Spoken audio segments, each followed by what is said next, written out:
Alors, vous savez que sur la chaîne, je joue pas mal à Gran Turismo Sport, eh bien, le jeu Gran Turismo va devenir un sport olympique. Pardon? D'accord. C'est peut-être un peu extrême, là, quand même. En marge des Jeux Olympiques, une compétition virtuelle officielle va être organisée. Et si vous deveniez un athlète olympique depuis votre salon?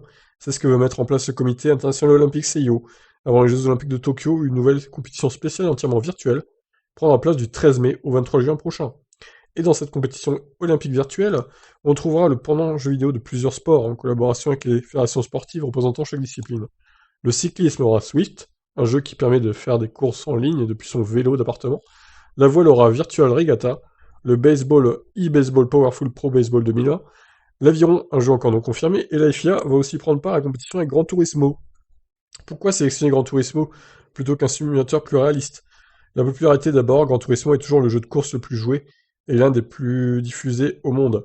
Mais surtout, des liens unissent déjà le titre japonais à la FIA. En effet, chaque année, une grande compétition internationale est organisée sur Gran Turismo Sport et est une discipline reconnue de la FIA.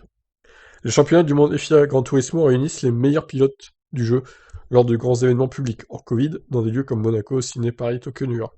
Les joueurs s'affrontent alors dans deux compétitions, un championnat par équipe d'abord, où les pilotes défendent les couleurs d'une marque comme Porsche, Lexus, Ford, etc.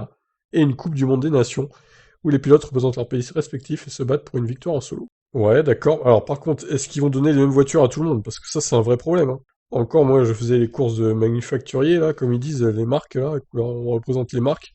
Ben, ma voiture est clairement inférieure à certaines autres de la compétition, donc c'est un peu dommage. Malgré l'espèce de balance qu'ils ont mis en place, ça ne fait pas tout. C'est probablement... Alors voilà, des voitures identiques aux couleurs nationales, c'est probablement sur ce modèle que Gran Turismo va organiser ses compétitions olympiques, même si aucun détail n'a encore filtré. Ok, le site qui réactualise, d'accord. On imagine des voitures identiques pour chaque participant, peintes aux couleurs nationales, et une sélection de circuits réels ou imaginés pour une lutte au sommet. Gran Turismo n'a pas encore annoncé le principe de la sélection pour ces Jeux Olympiques virtuels, mais sachez déjà que la France compte plusieurs pilotes de renom, parmi les meilleurs du monde.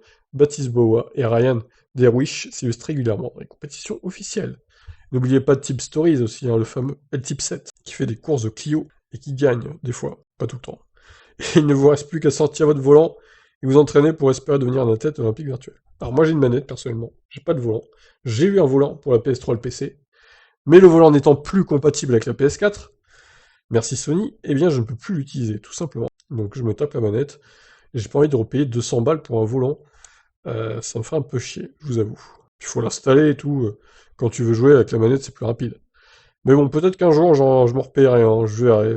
S'il a envie, il m'en prend, mais pour l'instant, ça sera pas le cas.